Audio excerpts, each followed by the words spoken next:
Hello dear friends of the bass, I'm Toby and I'm back with my Harley Benton PB-50. As you can see, I've put it back together and I've done some mods on it. In the comment section of the previous video on this bass, someone asked me to talk a bit about mods and how to do them and why I would do them, so I'm trying to do that now with this bass. First of all, if you're thinking about starting doing some mods on instruments, a bass like this is a good place to start because it's inexpensive and even if you screw up, it won't hurt that much. Some of you might hesitate to do any kind of mods on their favorite expensive instrument, so an instrument like this is a good place to start. So let's start with the things you cannot see. I've done a shielding upgrade on this bass. So I've used adhesive copper tape on the pickup and electronics cavity. I prefer the copper tape over the shielding paint because to connect the shielding to ground you can simply solder on a piece of wire on the copper tape and you can't do that with the paint. I've also used shielded wire between the pickup and the electronics because you can't really shield the hole through the body between the two cavities. On a split coil P-bass, for example, you have a combined cavity, then you wouldn't need the shielded wire. Another thing I've changed are the pots and the capacitor. This wasn't really necessary, I just had them lying around, so I did it. The stock ones worked fine, so if you have no issues with your pots, you really don't need to do that. So let's move on to the more obvious mods. I've put on a new pickguard. I've made this pickguard myself out of a piece of pickguard material. And it's quite a lot of work to get a properly fitting pickguard. So keep that in mind if you're thinking about making your own pickguard. The next thing I did was change the stock bridge for this Wilkinson bridge with brass saddles. That also wasn't necessary. I think the stock bridge isn't any worse than this.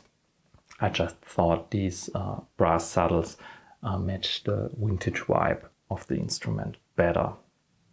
Then a quite simple thing, as I said in the previous video, I got rid of the plastic washer beneath the neck plate. I think it looks much better now. And also, as I mentioned in the previous video, I did polish the frets, which also wasn't strictly necessary, but they are nice and polished now. The most significant mod I did was the strings. And that's usually a good place to start if you're looking for a different sound. I choose to try out some tapewound strings because I never tried them before and they fit quite well with the vintage vibe of the instrument.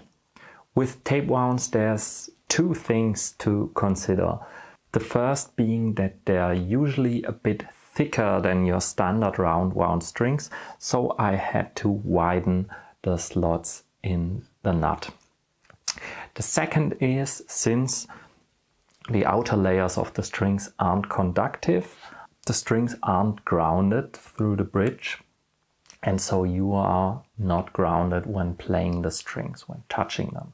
So this may result in a bit of noise, and if you listen closely to the sound sample from the beginning, there's kind of a little bit of static noise like you hear on a vinyl record.